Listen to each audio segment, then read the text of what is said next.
Welcome to the campfire. Tonight I'm going to take you back to Maplewood-Sparta, where suburban streets are lined with shadows. Some say the 90s are dead and gone, but here, they linger. So gather close for a story of Valentine's Day 1995, secret love, and a princess with two faces. I call it the choker. I'd like to tell the tale my way, if that's possible. I know many people who loved Ethan think I'm the villain of this story. They think I took him away from them, and maybe they're right. But the truth is that, well, I'm not really sure what the truth is yet. I'm going to try and figure it out while I tell you my tale.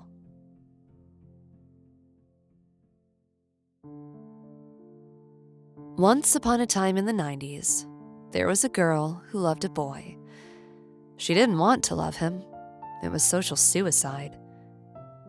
But she did. One day in September 93, Gabriella was about to cross the cafeteria, balancing her tray in one hand, smoothing her Abercrombie sweater with the other. She didn't want anything out of place, not with 100 eyes on her. Her friend Jenny walked ahead, flipping open her compact. She blew herself a kiss. The lunch lady barked, "Next!" Game time, Gabs. Jenny snapped the mirror shut, scooped up her tray, and strode forward like the whole room was her runway. As she passed the jock table where her boyfriend sat, a couple of the guys leaned back, nodding in her direction. One gave a low whistle. Another elbowed his friend with a muttered, "Damn." Her boyfriend didn't even look up, just smirked, like the attention belonged to him by default. Jenny's smile sharpened, satisfied. Gabriella followed, head up, chest out, face blank. A few eyes tracked her, too, especially Mike's friend Patrick. She wasn't interested. And anyway, the trick was to look unbothered, and people believed you were exactly who you said you were. The cafeteria was its own kingdom. Lunchroom laughter, usually at someone's expense. Kids shouting, talking over each other. The rabble. And of course, there were the skaters and alternative kids and wannabes and posers, all trying to fit into some tried-on subculture. Still, there were some truly hot guys in the skater group. One or two with dark floppy hair, mesmerizing eyes, and carefree, chill vibes. Gabriella wasn't the only one who had noticed. She could already see their friend Dana at the table ahead, eyes locked on one of them. Courtney was waiting, reddish fluffy hair blown out, munching carefully on a carrot stick. Next to her was Laura, a short girl with a very pretty face, dark eyes and full lips. Jenny's honey blonde hair caught the sunlight as she slid into her chair. Courtney sat up a little straighter. Laura, sharp-eyed, leaned close, making funny observations about everyone passing by. Allison, with her perfect smirk, toyed with her straw, eyes on the jock table, calculating who would fall for her next. Dana was still looking across the cafeteria at her skater boy, unhidden longing in her eyes. Gabriella took a mental snapshot. Both she and Jenny had a tendency to notice vulnerability instantly. But while Gabriella cherished it, Jenny hated it. Her eyes narrowed at Dana. "You keep looking over there." Jenny didn't miss much. She was smart, quick-witted. That was something people didn't always understand. You couldn't just be hot. You had to keep others in their place, which meant you sometimes, well, okay, often, had to be mean. And you had to be mean in just the right way. Dana lowered her eyes, blushing ever so slightly. "I don't know. He's kinda hot." "Please, that haircut comes with a free skateboard." Everyone tittered, except for Gabriella. And that was the end of that. Dana would, at the end of the day, always choose Jenny. It had been this way since middle school. It wasn't just loyalty. There was hell to pay, retribution for dissing Jenny's commandments. She was smaller than the rest, but her mean streak was legendary. More than one girl was relegated to the loser section of the cafeteria for having crossed her, sometimes just by word of mouth. Jenny snapped her fingers. Okay, focus. Homecoming. We're not sitting in the corner like background extras. We are the movie. Sometimes, when Gabriella's mind got bored, she imagined they really were in a movie. Her friends were all pretty, perfect, but she liked the cracks better. When something true slipped through, she wished she had a camera to catch it. Her eyes drifted to the smokers outside the window. Stoners, metal kids, girls still clinging to the 80s with their sprayed-up bangs. One girl, with a mean expression and a Black Sabbath shirt, spat at a freshman's feet. Beside them, a tall, lanky boy with dirty blonde hair took off his leather jacket and flannel and draped the flannel over the freshman's shoulders. Sweet. Unexpected. Gabriella took a mental snapshot. Jenny's voice carried through homecoming plans. Just a party at Mike's after the game, nothing new. But Gabriella wasn't listening anymore. When the smokers came back in from the courtyard, Jenny muttered, "God, it smells like Aquanet and poverty in here." The Black Sabbath girl shot back, "Look at all these aber zombies." Normally, Gabriella would have been impressed and scared to see someone stand up to Jenny, but the cafeteria had gone silent for her because he was walking past. The tall, sweet boy with the leather jacket. He looked at Gabriella. She looked at him. And after that day, neither of them could let go. Jenny hissed, "Geez, take a picture, Gabs. It'll last longer." But it didn't matter. She'd seen his soul. And hers would never be the same.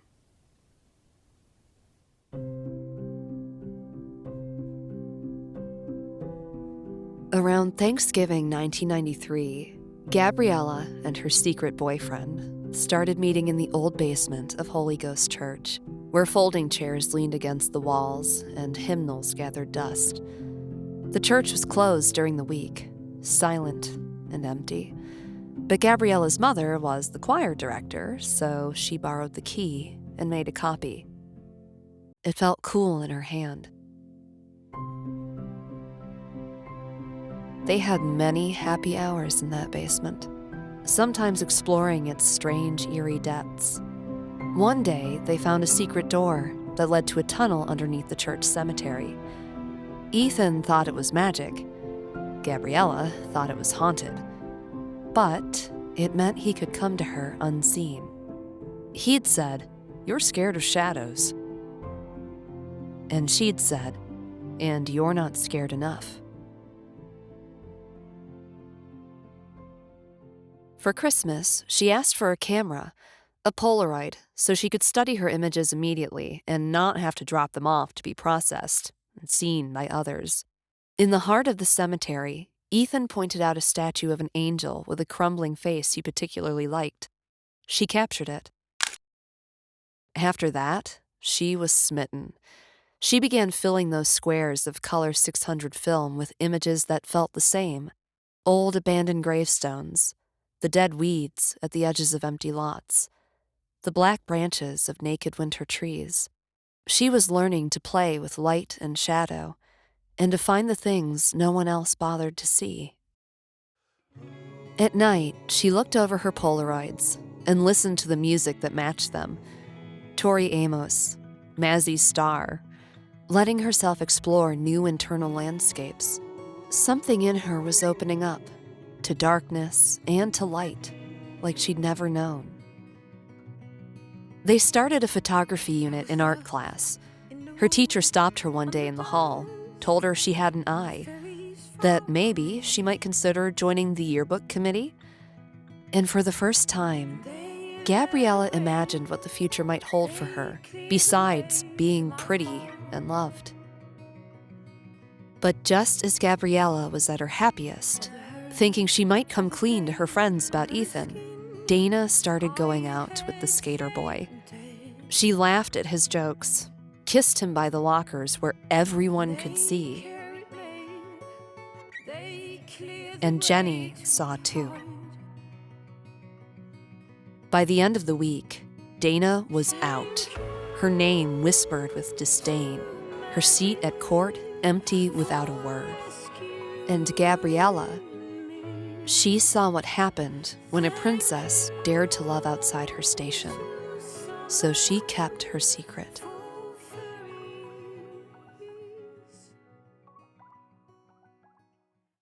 On Valentine's Day, 1994, Gabriella and Ethan were in the church basement, curled up with an old space heater.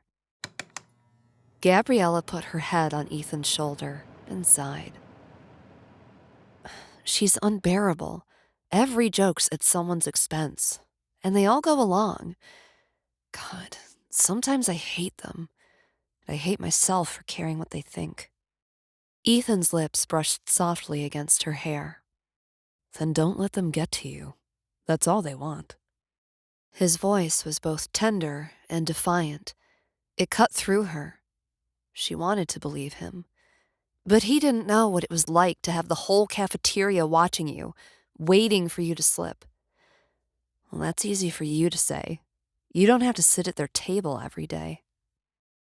You're stronger than them. You just don't know it yet.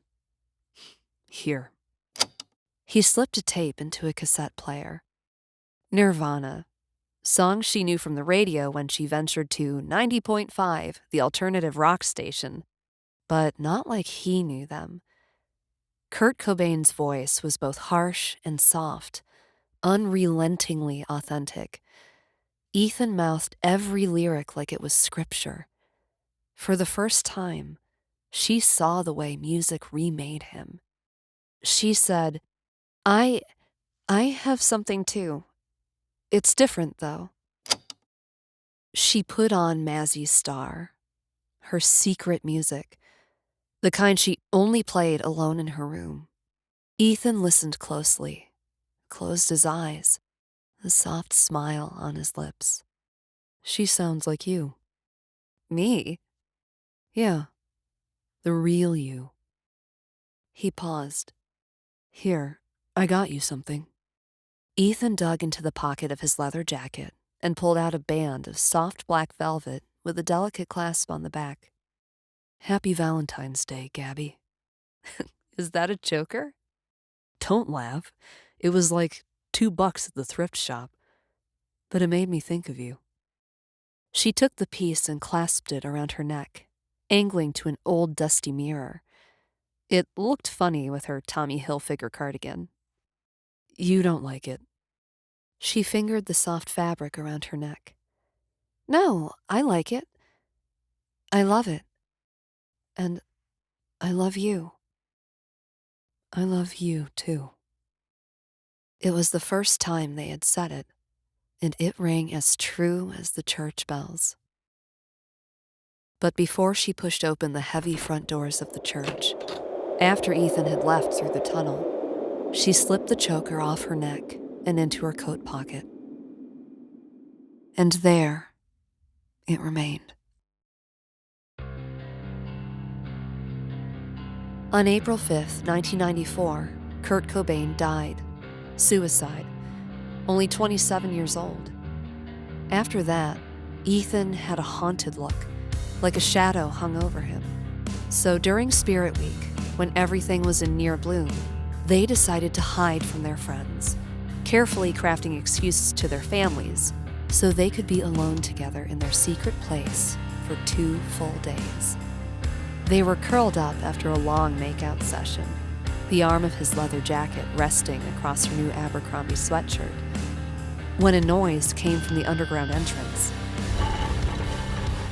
Gabriella froze for a moment, recognizing one of the girls Ethan hung out with at school, the freshman. He startled. Shit, Noah, you can't tell them, please. The girl said, I won't, I promise. There was something kind about her expression, trustworthy. In a rush of something she couldn't explain, Gabriella pulled her camera from her bag and shoved it into the girl's hands just as she was leaving. "Wait, just for us. Take a picture." Later, as she and Ethan sat in the aftermath of someone finally knowing their secret, he said, "We can't go on hiding forever, Gabby." His voice was strained.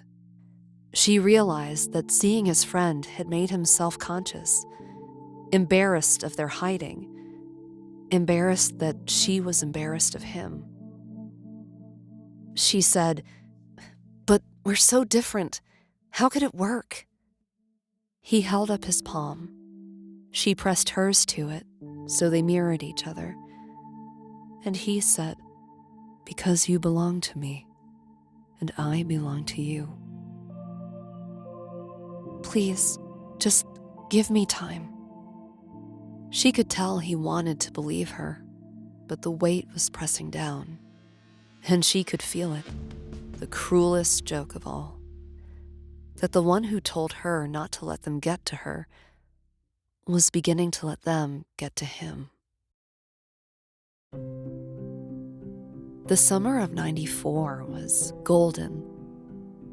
There were long afternoons, stolen hours in the basement of Holy Ghost. Gabriella thought maybe they could live forever like that, outside of time, outside of everyone else. But autumn came, and with it, school. And suddenly, hiding wasn't simple anymore. Every secret hallway glance, every time she pretended she didn't know him, felt like a knife. She loved him, and lied every day. It was all too much to keep hurting him like that, to keep hurting herself. One night, she made him a mixtape. Every song he loved: Nirvana, Alice in Chains, Jane's Addiction, Metallica, 9 Inch Nails. On the B-side, she placed one from her collection, Fade Into You by Mazzy Star, her prayer to become one with him. The music made her bold, daring. She decided it was time. She invited him to homecoming, had it all planned out. She would introduce him to all her friends at once, in front of everyone, and maybe they would have to behave themselves. He didn't want to come. Well, of course he didn't. Football, school spirit, it wasn't his scene. But he agreed. For her. The night before homecoming, Gabriella dreamed she stood in front of the bleachers, the whole school staring down at her and him. They all laughed and shouted until the sound shook the bleachers, while Jenny and the girls were leading a cruel chant, their pom-poms high, their teeth sharp as glass. She woke with the sound of cruel laughter still ringing in her ears. The next night, the field was blazing with lights. Jenny glowed at the top of the pyramid, every eye on her, except for Mike's.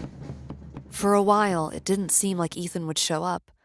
Part of Gabriella was relieved. During halftime, the girls gathered by the edge of the bleachers, Jenny scowling. It was Mike's big night, homecoming of his last year on the varsity football team, but he hadn't made any plans with her for after the game, was barely watching her during cheers. The mood was already tense when Gabriella saw Ethan, leather jacket out of place, but there, because she'd asked. He came toward them, slow and certain, eyes steady. She thought she could do it, thought she could stand up and say, "This is my boyfriend, take it or leave it." But the nightmare from the night before echoed in her head. She froze, and as Ethan approached, Jenny looked up in disgust and said, in front of everyone, "Well, if it isn't Kurt Cobain's ugly ghost, get away from us, loser." Gabriella's mouth opened. Nothing came. She didn't move. She willed herself to speak, to stand up for him, but she couldn't. She choked. She didn't even look at him.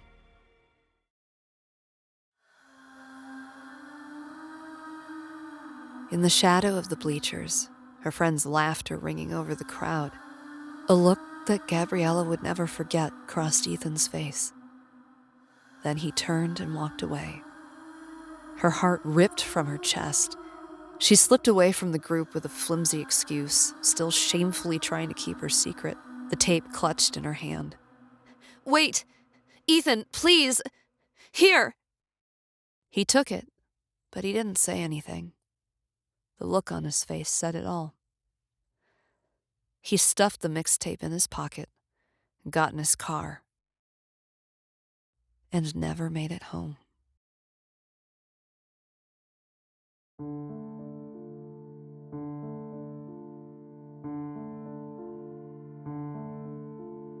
Once upon a time, there lived a princess.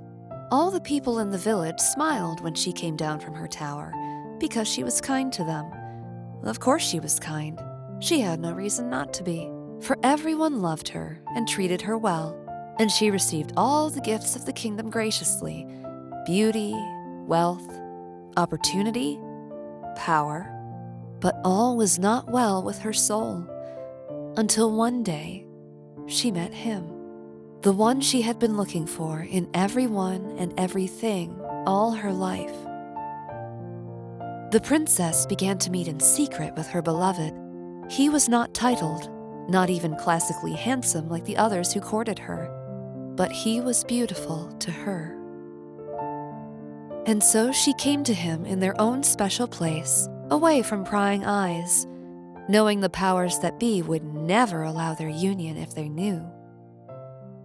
But he loved her, and she loved him, and for 1 year they were happy.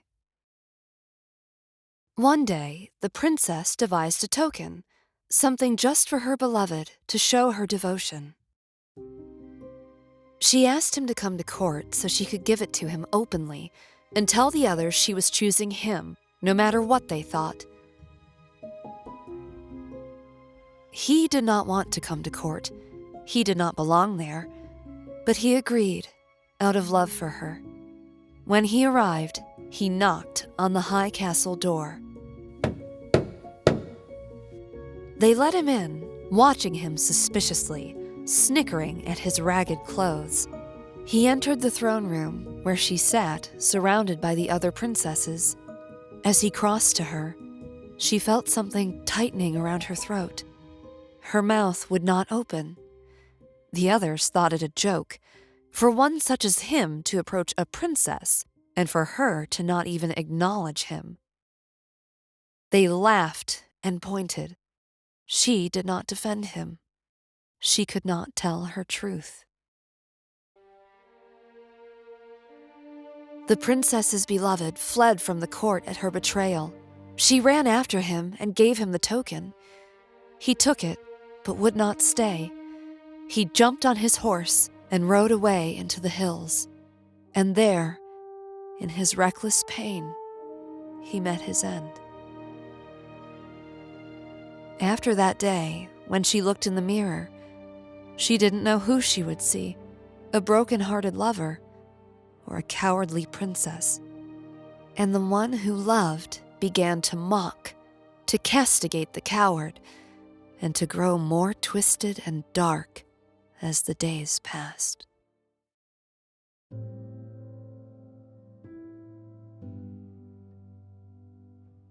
They held a memorial service for Ethan. Gabriella went alone, stood in the background, red eyes hidden behind sunglasses. She watched his mother break down. The woman didn't even know who Gabriella was. It was an unbearable reality to hold, but Gabriella still said nothing to anyone. As the weeks passed, she began to lose time. Some days she was her old self.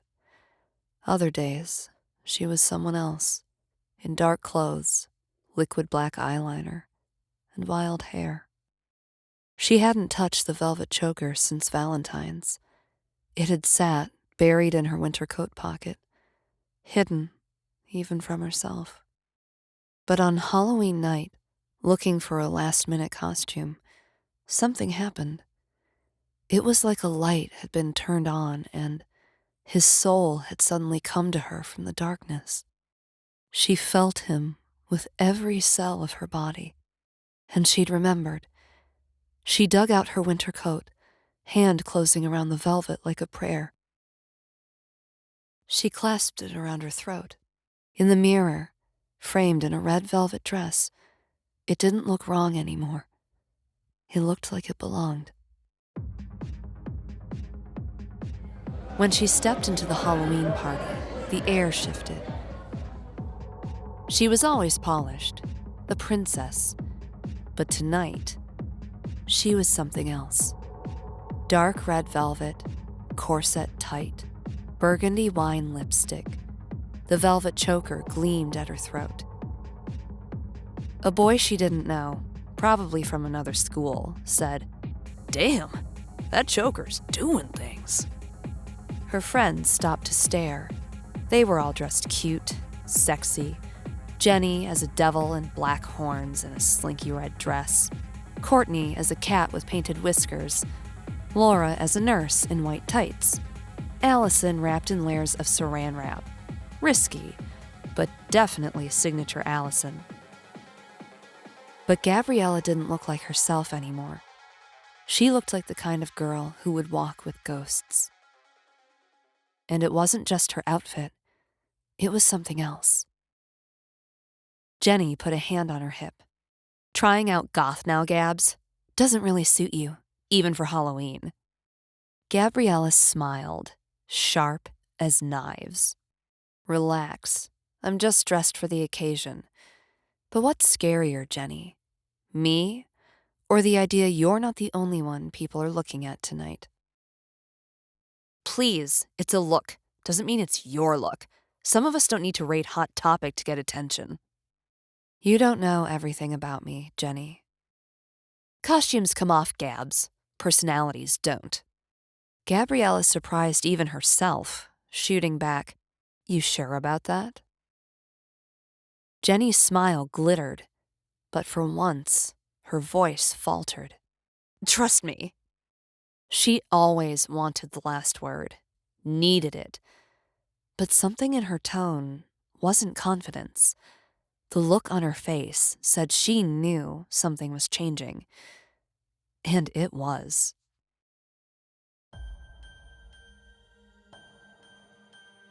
One night, just before Christmas 1994, Gabriella went to a party.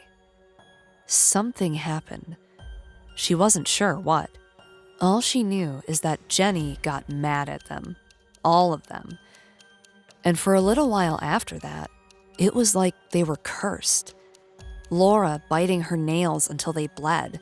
Courtney eating food off the floor like an animal. And Gabriella herself became, how could she explain it? Split in half. Two selves in one body, each fighting for domination. It was a nightmare. Mike, Jenny's boyfriend, had seen something in Jenny he didn't like and broken up with her that night. A boy from the party took Gabriella home. She couldn't remember who. It was all a blur. She was barely keeping herself together.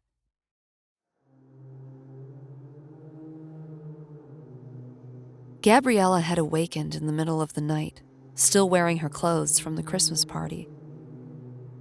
She tore off the choker, pulled off the velvet dress, and put on a Hilfiger cardigan, wiping the dark makeup off her eyes. She picked up her Polaroid, hands shaking, and turned the camera on herself. As the image processed, she sat with it warm in her hand, her heart racing. She needed reality, something objective to tell her everything was still normal. But there she was, in the photo, the other one.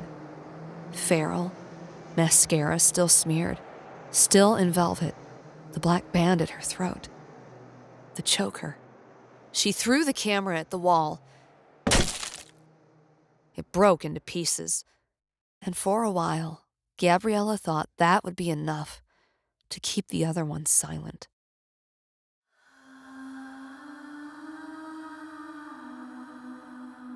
Once upon a time, the princess sought the help of a court seer. She told him of her ailment, and he said she might put a binding spell on the mirror so the one who tormented her would be silent. In desperation for relief, she did as he said. She cast the spell, and the other one, the one who knew how to love, the other half of her own self, was bound to silence with a black ribbon around her throat. The princess continued to be beloved and adored, wealthy and lauded, but all that was given to her felt empty, like lies.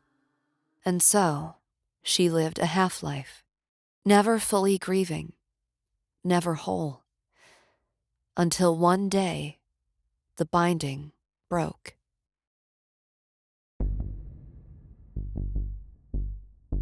On the Monday before Valentine's Day, during lunch, Jenny slammed a Polaroid onto the cafeteria table. In it, Allison and Mike, Jenny's recently ex-boyfriend, kissing behind the gym, eyes closed, oblivious. Allison's voice was sharp, trembling, defensive. "Who's creeping around taking pictures? Was it you, Gabriella? You're the one with a Polaroid like it's still the 80s. Gabriella reached for the photo, but Jenny yanked it away. Over Jenny's shoulder, which was trembling with rage, she could see the angle was impossible. No one could have gotten that close without being seen. And the light was strange, washed out, almost silver. The truth was, Gabriella had seen them kissing, from far away, through a classroom window. But she certainly hadn't taken a photo. In fact, she'd kept the secret to herself, fearing for Allison. The next day, another photo surfaced. Courtney's hands shook as she laid it on the table. Someone had slipped it into her locker. In the photo, Courtney in the girls' locker room, mid-change, caught at an unflattering angle, her stomach exposed. No one confessed. Eyes flickered around the table, suspicion blooming like mold. Laura's arrived the next day. A picture of her hand, notes scrawled in blue ink along her palm, fingers still torn up, the nail beds raw. "Someone took a picture of me cheating, but I wasn't cheating. I just needed extra notes." Every day, shame arrived in secret photographs. All things Gabriella had witnessed without her camera. Jenny's voice was accusing. "It's you, isn't it, Gabriella? You're the only one not being stalked." But it wasn't true. She'd received a photo too. She just didn't want anyone to see. There was a picture of her, face wrecked with grief, makeup smeared, the Polaroid of her and Ethan pressed against her heart. A moment she thought was private, hidden, but someone had been watching.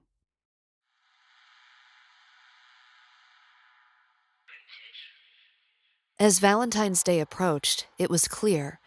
Nothing was normal. Not anymore. They all sat together at their usual table, but the air was thick, brittle. The Polaroids had worked their poison. Jenny sat rigid, her tray untouched. Allison tried to meet her eyes, but Jenny just stared straight ahead, stone-faced.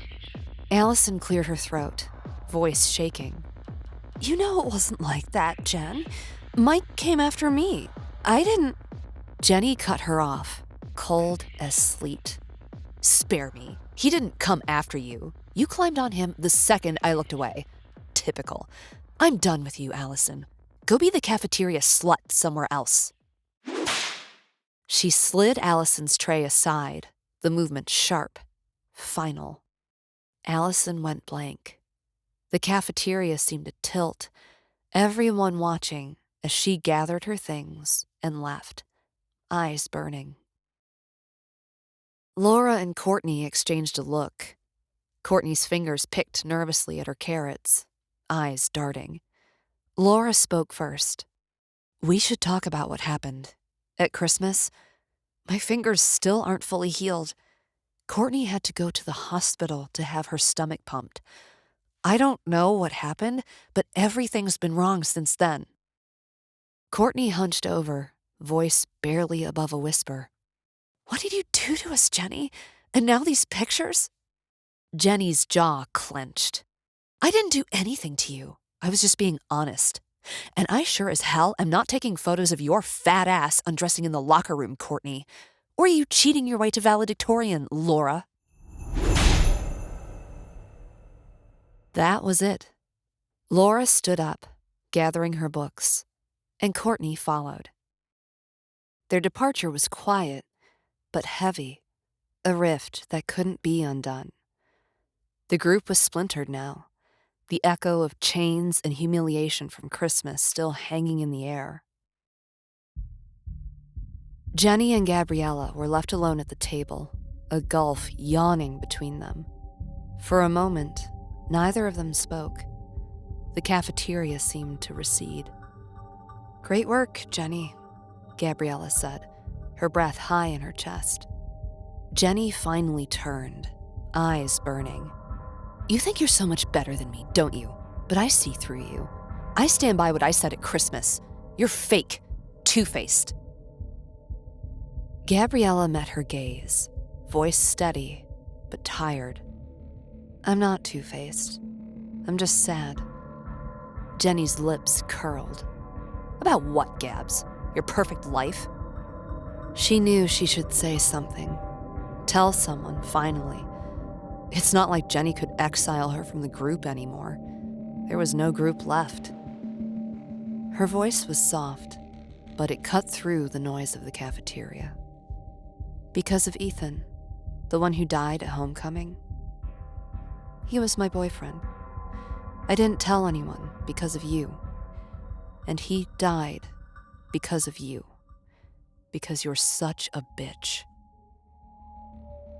Jenny blinked, taken aback, but her words came out sharp.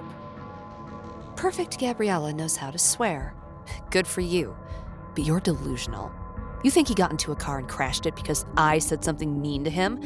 Please, if anything, if it's true you were going out with him, and by the way, gross, then he probably crashed because you sat there and didn't say a word, didn't even defend him.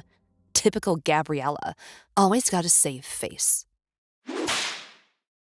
Jenny could curse with her pronouncements, but she could also, sometimes, cut to the truth. She stood up from the table and left Gabriella there alone, the last princess at court, as the sound of far-off laughter that sounded strangely like tears swallowed her whole. She sat there a while, something cold but true settling in her gut. As she gathered her things to leave, Patrick sat down across from her, Mike's friend. He was hesitant at first, but then came to the point. He said he'd driven her home from the Christmas party, been the one to put her to bed, had seen her photographs, including the one of her and Ethan. It wasn't a challenge, just a request to know the truth. "I loved him," was all she said, and it felt good to say it out loud. Then she got up from the table and walked out of the lunchroom, alone.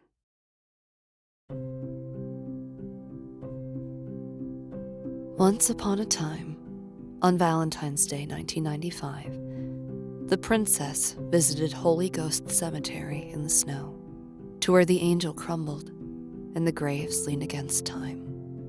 Ethan's name was carved in marble on a modest stone. She stood in front of his resting place, silent for a long time. Finally, she knelt down and cleared the snow from his grave. Voice trembling but steady, she said, "I love you. I'm sorry. I should have been braver. She felt something soften in her throat. Happy Valentine's Day, Ethan. Come back to me somehow, someday, if you can.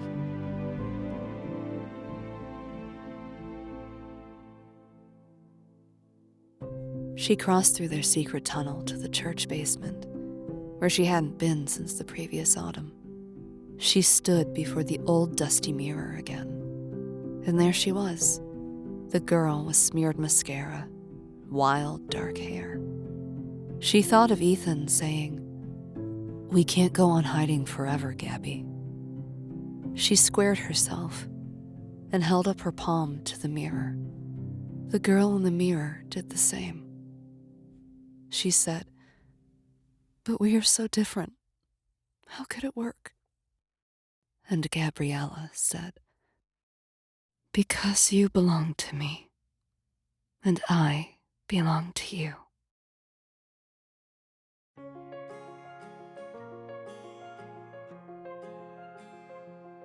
The next day, Gabriella joined the yearbook as editor.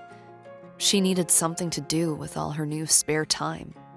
And when Ethan's memorial page came up, she laid it out beautifully and included the Polaroid of her and him in the church basement, the only one she had of them. And beneath it, the words he once told her, "Don't let them get to you." After that, everyone was talking. Jenny tried to humiliate her, accused her of doing it just for the attention. "Guess tragedy makes a great accessory, huh, Gabs?" But she simply ignored her. It was what Jenny hated most, after all, being ignored. And instead of tearing her down, the school rose up around Gabriella. They loved the story of her secret romance with the sweet stoner boy who died at homecoming. She watched in disbelief as the next autumn they crowned her homecoming queen. The best part was seeing the look on Jenny's face when she lost. Because the truth was, Gabriella didn't care anymore. Not about the crown, not about the validation. She wore the choker sometimes, and sometimes the Hilfiger cardigan, and sometimes both together. She found a middle ground, something for each of the two girls in the mirror.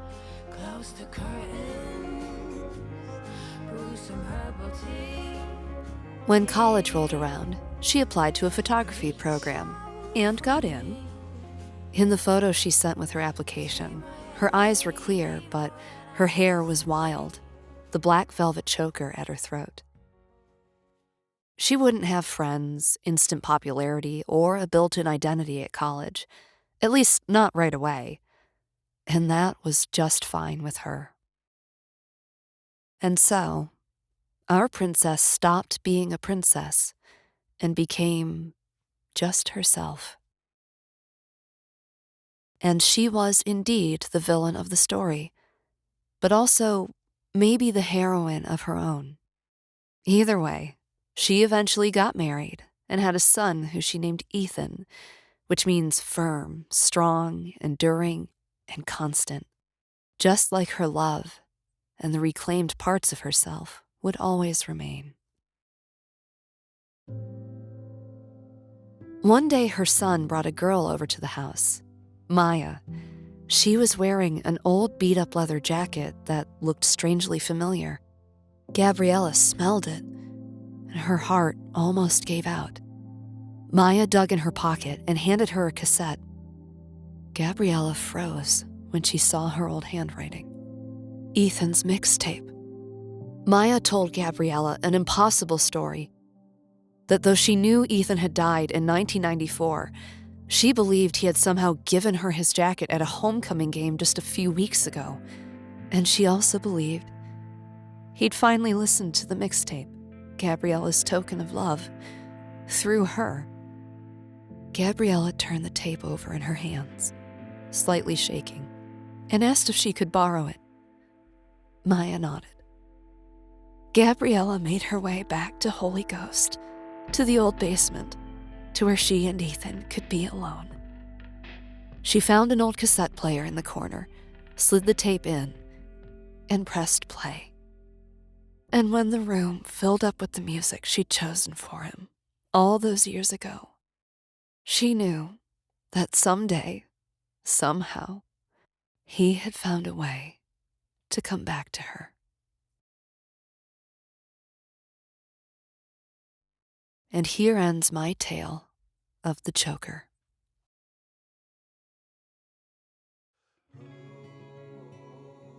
That was The Choker, the fifth of the Spartans anthology, where shadows stretch down suburban streets and the 90s are never quite dead. Written by Nina Alvarez, performed by Dee Casselian. Produced by Cosmographia Books for WKOZ Camp Cosmographia Radio. Join us next time for The Starter, a story of St. Patrick's Day 1995, high school baseball, and a magic ritual that lets you dip into your well of luck with a catch. We'll see you by the fire. The Spartans aren't finished with you yet. All the hurt, all the pain under the skin, I had fainted. And they carried me, they cleared the way to my heart.